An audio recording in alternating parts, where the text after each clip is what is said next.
Gas cylinder ಸೋರಿಕೆಯಾಗಿ ಸ್ಫೋಟಗೊಂಡು ಓರ್ವ ವ್ಯಕ್ತಿ ಸಾವನ್ನಪ್ಪಿದ್ರು. ಕೆಆರ್ಪುರದ ತ್ರಿವೇಣಿ ನಗರದಲ್ಲಿ ಇಡೀ ಮನೆ ನೆಲಸಮ ಆಗಿ ಹೋಗಿದೆ.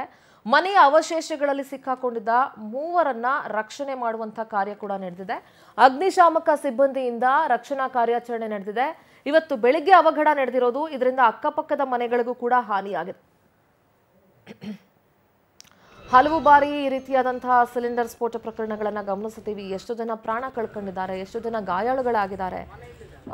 ಜನ ಒಂದು ಕಡೆ ಆಥರೈಸ್ಡ್ ಏಜೆನ್ಸಿಗಳಿಂದ ಗ್ಯಾಸ್ ಸಿಲಿಂಡರ್ನ ಪರ್ಚೇಸ್ ಮಾಡದೆ ಎಲ್ಲೋ ಗ್ಯಾಸ್ ರೀಫಿಲ್ ಮಾಡಿಸ್ಕೊಂಡು ಬಂದು ಈ ಥರ ಎಲ್ಲ ಇಟ್ಕೊಳ್ಳೋದ್ರಿಂದನೂ ಇಂಥ ಅವಘಡಗಳು ನಡೆಯುತ್ತೆ.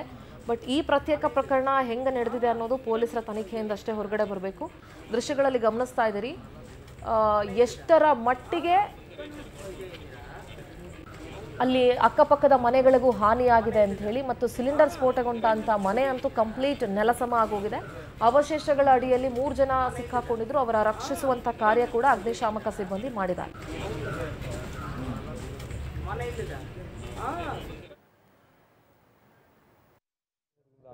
ಅಥವಾ ಎಕ್ಸ್ಪ್ಲೋಸಿವ್ಸ್ ಇಂದ ಆಗಿದೆಯೋ ಇದು ನಿಖರವಾಗಿ ಇನ್ನೂ ಕೂಡ ಮಾಹಿತಿ ಇಲ್ಲ. ನಾನು ಕೂಡ ಪೊಲೀಸ್ ಅಧಿಕಾರಿಗಳ ಜೊತೆ ಮಾತಾಡಿದ್ದೀನಿ.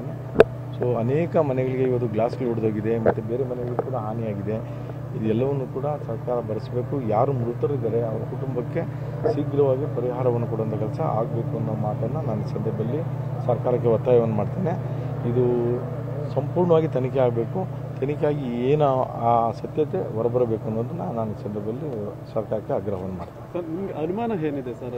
ಎಲ್ಲ ಈಗ ನೀವು ನೋಡಿ, ನೀವು ಎಲ್ಲ ಸುದ್ದಿ ಮಾಧ್ಯಮ ಸ್ನೇಹಿತರು ಬಂದಿದ್ದೀರಾ. ಇದು ಒಂದು RCC ಮನೆ. ಈ ಸಿಲಿಂಡರ್ ಬ್ಲಾಸ್ಟ್ ಆದರೆ ಈ ರೀತಿಯಾಗಿ ಆಗ್ತದೆ ಅನ್ನೋದು ಎಲ್ಲ ಒಂದು ಕಡೆ ಅನುಮಾನ. ಸೊ ಈ ಅನುಮಾನಕ್ಕೋಸ್ಕರ ಇವತ್ತು ಸಮಗ್ರವಾಗಿ ತನಿಖೆ ಆಗಬೇಕಂತೇಳಿ ಕೇಂದ್ರ ಸಚಿವರು ಹೇಳಿದ್ದಾರೆ. ನಾನು ಕೂಡ ಹೇಳ್ತಾ ಇದ್ದೀನಿ, ನಮ್ಮೆಲ್ಲ ಮುಖಂಡರು ಕೂಡ ನಾವು ಇದನ್ನು ಒತ್ತಾಯವನ್ನು ಮಾಡ್ತಾ ಇದ್ದೀವಿ. ಯಾಕಂದರೆ ಸಿಲಿಂಡರ್ ಬ್ಲಾಸ್ಟ್ ಆದರೆ ಈ ಮಟ್ಟಕ್ಕೆ ಆಗ್ತದೆಯೋ ಇಲ್ಲೋ ಅನ್ನೋದು ಎಲ್ಲ ಒಂದು ಕಡೆ ಅನುಮಾನ. ಸಿಲಿಂಡರ್ ಬ್ಲಾಸ್ಟ್ ಆದರೆ ಈ ಮಟ್ಟಕ್ಕೆ ಆಗ್ತದೆಯೋ ಇಲ್ಲೋ ಅಂತ ಒಂದು ಅನುಮಾನ. ಹಾಗಾಗಿ ಅನುಮಾನ ನಿವಾರಣೆ ಆಗಬೇಕಾದ್ರೆ ಸಮಗ್ರವಾಗಿ ತನಿಖೆ ಆಗಬೇಕು. ಸೊ ಅದು ಅದರಿಂದನೇ ಆಗಿದೆಯೋ ಅಥವಾ ಏನಾದರೂ ಯಾರಾದರೂ ಎಕ್ಸ್ಪ್ಲೋಸಿವ್ಸ್ ಶೇಖರಣೆ ಮಾಡಿ ಇಟ್ಕೊಂಡು ಅದೇನಾದರೂ ಅನ್ಎಕ್ಸ್ಪೆಕ್ಟೆಡ್ ಆಗಿ ಸಿಡಿದು ಈ ರೀತಿಯಾಗಿ ಆಗಿದೆಯೋ ಅನ್ನೋದನ್ನ ಸಮಗ್ರವಾಗಿ ತನಿಖೆ ಆದಾಗ ಮಾತ್ರ ಅದು ಗೊತ್ತಾಗ್ತದೆ. ಈಗ ನಮಗೇನು ಗೊತ್ತಾಗ್ತದೆ, ಆ ರೀತಿ ಆದಾಗ ಮಾತ್ರ ಎಲ್ಲ ಒಂದು ಕಡೆ ಸರಿಯಾದ ಉತ್ತರ ಸಿಗ್ತದೆ. Thank you.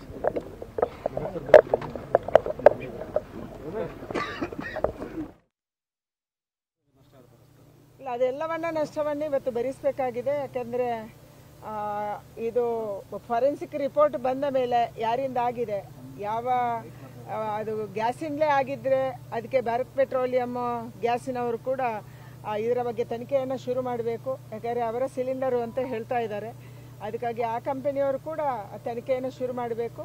ಅದಕ್ಕಿಂತ ಹೆಚ್ಚು ಇಷ್ಟೊಂದು ದೊಡ್ಡ ಪ್ರಮಾಣದ ಹಾನಿಯಾಗಿರೋದಕ್ಕೆ ಕಾರಣೀಕರ್ತರನ್ನು ಕೊಡಿಸಬೇಕು ಅನ್ನುವಂಥ ಆಗ್ರಹವನ್ನು ನಾನು ಮಾಡ್ತಾ ಇದ್ದೀನಿ. ಅಕ್ಕಪಕ್ಕ ಮನೆಗಳು ಕೂಡ ಹಾನಿಯಾಗಿದೆ ಮೇಡಮ್, ಅದರ ನಷ್ಟ ಇಲ್ಲ, ಅದೆಲ್ಲವನ್ನ ನಷ್ಟವನ್ನು ಇವತ್ತು ಭರಿಸಬೇಕಾಗಿದೆ. ಯಾಕೆಂದರೆ ಅಲ್ಲಿನ ಶಾಸಕರು ಭೈರತಿ ಬಸವರಾಜ್ ಅವರು ಹೇಳದಂಗೆ ಅವರ ಮಾತುಗಳ ಪ್ರಕಾರ ಇದು ಸಿಲಿಂಡರ್ ಬ್ಲಾಸ್ಟ್ ಆದರೆ RCC ಮನೆ ಇಷ್ಟರ ಮಟ್ಟಿಗೆ ಹಿಂಗಾಗತ್ತೆ ಅನ್ನೋದು ನನಗೇನೋ ಡೌಟು. ಹಾಗಾಗಿ ಸಮಗ್ರ ತನಿಖೆ ಆಗಬೇಕು ಅಂತ ನಾನು ಆಗ್ರಹಿಸ್ತೀನಿ ಅನ್ನೋ ಮಾತನ್ನ ಹೇಳ್ತಿದ್ರು. ಒಂದು ಕಡೆ ಡಾಗ್ ಸ್ಕ್ವಾಡ್ ಕೂಡ ಇದೆ, ನೀವು ಗಮನಿಸ್ತಾ ಇರಬಹುದು. ಇನ್ನು ಕೇಂದ್ರ ಸಚಿವೆ ಶೋಭಾ ಕರಂದ್ಲಾಜೆ ಅವರು ಕೂಡ ಹೇಳ್ತಿದ್ರು ಭಾರತ್ ಗ್ಯಾಸ್ ಅಂತ ಹೇಳ್ತಿದ್ದಾರೆ. ಸೊ ಆ ಏಜೆನ್ಸಿಯವರು ಕಂಪ್ಲೇಂಟ್ ಮಾಡಿ ತನಿಖೆಯನ್ನು ಮಾಡಬೇಕು, ತನಿಖೆಗೆ ಒಳಪಡಬೇಕಾಗತ್ತೆ. ಅಟ್ ದ ಸೇಮ್ ಟೈಮ್ ಸಮಗ್ರ ತನಿಖೆ ಆಗಬೇಕು ಈ ವಿಚಾರವಾಗಿ, ಮತ್ತು ಸರ್ಕಾರ ನಷ್ಟವನ್ನು ಭರಿಸ್ಕೊಡ್ಬೇಕು ಅನ್ನೋ ಮಾತುಗಳನ್ನ ಕೇಂದ್ರ ಸಚಿವೆ ಶೋಭಾ ಕರಂದ್ಲಾಜೆ ಹಾಗೆ ಶಾಸಕ ಭೈರತಿ ಬಸವರಾಜ್ ಇಬ್ರು ಕೂಡ ಹೇಳ್ತಾ ಇದ್ರು. ಡಾಗ್ ಸ್ಕ್ವಾಡ್ ಕೂಡ ಬಂದಿದೆ ಅಲ್ಲಿ. ಸೊ ಪರಿಶೀಲನೆಯನ್ನ ಮಾಡಲಾಗ್ತದೆ. ಓರ್ವ ವ್ಯಕ್ತಿ ಸಾವನ್ನಪ್ಪಿದ್ದಾನೆ. ಇನ್ನು ಅವಶೇಷಗಳ ಅಡಿ ಸಿಕ್ಕಾಕೊಂಡಂತಹ 3ರನ್ನ ರಕ್ಷಿಸಲಾಗಿದೆ. ಘಟನಾ ಸ್ಥಳದಿಂದ ನಮ್ಮ ಪ್ರತಿನಿಧಿ ವೆಂಕಟೇಶ್ ನೇರ ಸಂಪರ್ಕದಲ್ಲಿ ಜಾಯ್ನ್ ಆಗ್ತಾ ಇದ್ದಾರೆ. ವೆಂಕಟೇಶ್, ಹಲವಾರು ಗ್ಯಾಸ್ ಸಿಲಿಂಡರ್ ಸ್ಫೋಟ ಪ್ರಕರಣಗಳನ್ನ ನಾವು ಬೆಂಗಳೂರಿನಲ್ಲೇ ನೋಡಿದೀವಿ. ಸೊ ಇವತ್ತು ಅದೇ ರೀತಿಯಾದಂತಹ ಒಂದು ಪ್ರಕರಣ ನಡೆದಿದೆ. ಮೇಲ್ನೋಟಕ್ಕೆ ಗ್ಯಾಸ್ ಸಿಲಿಂಡರ್ ಸೋರಿಕೆಯಾಗಿ ಸ್ಫೋಟ ಅಂತ ಹೇಳಲಾಗ್ತಿದ್ರು. ಭೈರತಿ ಬಸವರಾಜ್ ಅವರು ಶಾಸಕರು ಒಂದು ಅನುಮಾನವನ್ನ ವ್ಯಕ್ತಪಡಿಸಿದ್ದಾರೆ. ಇದು ಯಾಕೋ ಗ್ಯಾಸ್ ಸಿಲಿಂಡರ್ ಸ್ಫೋಟದಿಂದ ಆಗಿದೆ ಅಂತ ನನಗೆ ಅನ್ನಿಸ್ತಾ ಇಲ್ಲ ಅನ್ನುವಂಥ ಮಾತನ್ನ ಹೇಳ್ತಾ ಇದ್ರು. ಸೊ ಈ ಘಟನೆ ಬಗ್ಗೆ ಅಲ್ಲಿನ ಸ್ಥಳೀಯರು ಏನ್ ಹೇಳ್ತಾ ಇದ್ದಾರೆ, ಮತ್ತೆ ಘಟನಾ ಸ್ಥಳದಲ್ಲಿ ಏನೆಲ್ಲ ಆಗ್ತಾ ಇದೆ ವೆಂಕಟೇಶ್? ಸಿಂಧೂರ ಬೆಳಗ್ಗೆ ಏನು ಸಂಭವಿಸಿದಂಥ ಒಂದು ಅನುಮಾನಾಸ್ಪದ ಸ್ಫೋಟದಲ್ಲಿ ಒಂದು ಮಹಿಳೆಯವರು ಮೃತಪಟ್ಟಿರುವಂಥದ್ದು ಸದ್ಯ ಘಟನೆ ಆದಂತಹ ಸ್ಥಳ ಏನಿದೆ ಇದು ಕೇರ್ಪುರಂ ಪೊಲೀಸ್ ಠಾಣಾ ವ್ಯಾಪ್ತಿಯ ತ್ರಿವೇಣಿ ರಸ್ತೆಯಲ್ಲಿರುವಂತಹ ಮನೆ. ಅಕ್ಕಮ್ಮ ಎನ್ನುವಂತಹ ಒಂದು ವೃದ್ಧೆಯವರು ಮೃತಪಟ್ಟಿದ್ದಾರೆ. ಅಂದರೆ ಇವರು ಕಳೆದ 9 ತಿಂಗಳಿಂದ ಕೂಡ ಇದೇ ಮನೆಯಲ್ಲಿ ವಾಸ ಮಾಡ್ತಿದ್ರಂತೆ. ಈ ಘಟನೆಯಲ್ಲಿ ಶೇಖರ್, ಚಂದನ ಹಾಗೂ ಕಿರಣ್ ಎನ್ನುವಂಥವರು ಗಾಯಗೊಂಡಿರುವಂತಹದ್ದು. ಸದ್ಯ ಘಟನಾ ಸ್ಥಳಕ್ಕೆ ಶಾಸಕ ಬೈರ್ತಿ ಬಸವರಾಜ್ ಅವರು ಕೂಡ ಭೇಟಿಯನ್ನು ಕೊಟ್ಟರು. ಜೊತೆಗೆ ಸಂಸದೆ ಶೋಭಾ ಕರಂದ್ಲಾಜೆ ಅವರು ಕೂಡ ಭೇಟಿಯನ್ನು ಕೊಟ್ಟು ಪರಿಶೀಲನೆ ಮಾಡಿದ್ರು. ಅವರು ಮಾತಾಡುವಂತಹ ಸಂದರ್ಭದಲ್ಲಿ ಒಂದು ಸಿಲಿಂಡರ್ ಸ್ಫೋಟ ಆದರೆ ಈ ಮಟ್ಟಕ್ಕೆ ಒಂದು ಬ್ಲಾಸ್ಟ್ ಆಗುತ್ತಾ ಅನ್ನುವಂತಹ ಅನುಮಾನ ಇದೆ, ಏನಾದರೂ ಎಕ್ಸ್ಪ್ಲೋಸರ್ಗಳು ಇದೆಯಾ ಅನ್ನುವಂತಹ ಅನುಮಾನ ಕೂಡ ಇದೆ. ಆ ಹಿನ್ನೆಲೆಯಲ್ಲಿ ಸಮಗ್ರವಾದಂತಹ ತನಿಖೆ ಆಗಬೇಕು, ತನಿಖೆಯ ಸಂದರ್ಭದಲ್ಲಿ ಈ ಸತ್ಯಾಸತ್ಯತೆ ಹೊರಗಡೆ ಬರಬೇಕು ಅನ್ನುವಂತಹ ಒಂದು ಮಾತನ್ನು ಹೇಳಿದರು. ಇದು ನಿಜಕ್ಕೂ ಎಲ್ಲೋ ಒಂದು ಕಡೆ ಸಾಕಷ್ಟು ಅನುಮಾನಗಳಿಗೆ ಎಡೆ ಮಾಡಿಕೊಡುವಂತಹ ಹೇಳಿಕೆಗಳಾಗಿರುವಂಥದ್ದು. ಯಾಕಂದರೆ ಸಾಕಷ್ಟು ಬಾರಿ ನಾವು ಸಿಲಿಂಡರ್ ಸ್ಫೋಟವಾದಂತಹ ಸಂದರ್ಭದಲ್ಲಿ ನೋಡಿದ್ದೇವೆ, ಮನೆಗಳು ಕೂಡ ಬ್ಲಾಸ್ಟ್ ಆಗಿರುವಂತಹದ್ದು, ಕುಸಿದು ಬಿದ್ದಿದೆ. ಕಳೆದ ಕೆಲವು ದಿನಗಳ ಹಿಂದೆ ಕೂಡ ಅಂದ್ರಳ್ಳಿಯಲ್ಲಿ ಇದೇ ರೀತಿಯಾದಂತಹ ಒಂದು ಸ್ಫೋಟ ಆಗಿ 5 ಮನೆಗಳು ಬ್ಲಾಸ್ಟ್ ಆಗಿತ್ತು. ಸೊ ಅಲ್ಲಿ ಕೂಡ ಅದೇ ರೀತಿಯಾದಂತಹ ಇಲ್ಲಿ ಕೂಡ ಅದೇ ರೀತಿಯಾಗಿರುವಂಥದ್ದು. ಅಂದರೆ ಈ ಒಂದು ಘಟನೆಯಿಂದ ಎದುರು ಮನೆಯಲ್ಲಿರುವಂತಹ ಗ್ಲಾಸ್ಗಳಾಗಿರ್ಬೋದು ಮತ್ತೆ ಕಿಟಕಿಗಳಿಗೂ ಕೂಡ ಹಾನಿಯಾಗಿದೆ. ಹಾಗಾಗಿ ಇದರ ಒಂದು ತನಿಖೆ ಆಗಬೇಕು ಅನ್ನುವಂತಹ ಮಾತನ್ನ ಹೇಳ್ತಾ ಇರುವಂಥದ್ದು. ಅಂದರೆ ಈ ಭಾಗದಲ್ಲಿ ಯಾರಾದರೂ ಅನುಮಾನಾಸ್ಪದವಾಗಿ ಓಡಾಡ್ತಿದ್ರಾ ಅಥವಾ ಅವ್ರು ಯಾರಾದರೂ ಇದ್ರ ಅನ್ನುವಂತಹ ಆ ಗುಮಾನಿ ಏನಾದರೂ ಇದೆಯಾ ಅನ್ನುವಂತಹ ಅನುಮಾನಗಳು ಕೂಡ ಸದ್ಯ ಕಾಡ್ತಾ ಇರುವಂಥದ್ದು. ಹಾಗಾಗಿ ಈಗ ಪೊಲೀಸರು ಅಂದರೆ ಜಂಟಿ ಪೊಲೀಸ್ ಆಯುಕ್ತರು ರಮೇಶ್ ಭಾನತ್ ಅವರು ಕೂಡ ಭೇಟಿಯನ್ನು ಕೊಟ್ಟಿದ್ದಾರೆ. ಜೊತೆಗೆ ಡಿಸಿಪಿ ಅವರು ಕೂಡ ಬೆಳಗ್ಗೆ ಭೇಟಿಯನ್ನು ಕೊಟ್ಟು ಇಲ್ಲಿನ ಅಧಿಕಾರಿ ಅಂದರೆ ಸ್ಥಳೀಯರಿಂದ ಮಾಹಿತಿಯನ್ನು ಪಡ್ಕೊಂಡಿದ್ದಾರೆ. ಮತ್ತು ಈ ಮನೆಯ ಮಾಲೀಕರು ಕೂಡ ಹೇಳುವಂಥದ್ದು ಕಳೆದ 9 ತಿಂಗಳಿಂದ ಕೂಡ ಈ ಮನೆಯಲ್ಲಿ ಅವರು ವಾಸವನ್ನು ಮಾಡ್ತಾ ಇದ್ರು, ಸಣ್ಣ ಪುಟ್ಟ ಕೆಲಸವನ್ನು ಮಾಡ್ತಾ ಇದ್ರು, ಅದನ್ನು ಹೊರತುಪಡಿಸಿದ್ರೆ ಬೇರೆ ಯಾವುದೂ ಇಲ್ಲ ಅಂತ ಹೇಳಿದ್ದಾರೆ. ಸದ್ಯ ಈ ಘಟನೆ ಆದ ಮನೆಯ ಹಿಂಭಾಗದಲ್ಲಿರುವಂತಹ 5-6 ಶೆಡ್ಗಳು ಕೂಡ ಕುಸಿದು ಬಿದ್ದಿದೆ. ಎದುರುಗಡೆ ಮನೆಗೂ ಕೂಡ ಸಾಕಷ್ಟು ದೊಡ್ಡ ಪ್ರಮಾಣದಲ್ಲಿ ಕೂಡ ಹಾನಿಯಾಗಿರುವಂಥದ್ದು.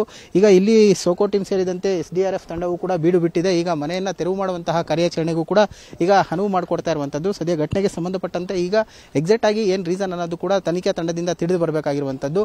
ಶೋಭಾ ಕರಂದ್ಲಾಜೆ ಅವರು ಮತ್ತು ಬೈರ್ತಿ ಬಸವರಾಜ್ ಅವರು ಹೇಳಿರುವಂತಹ ಈ ಹೇಳಿಕೆಗಳು ಸಾಕಷ್ಟು ಅನುಮಾನಕ್ಕೂ ಕೂಡ ಎಡೆ ಮಾಡಿಕೊಡ್ತಾ ಇರುವಂಥದ್ದು. ಸಿಂಧೂರ, ಥ್ಯಾಂಕ್ ಯು ವೆಂಕಟೇಶ್ ನಿಮ್ಮೆಲ್ಲ ಡೀಟೇಲ್ಸ್ಗಾಗಿ.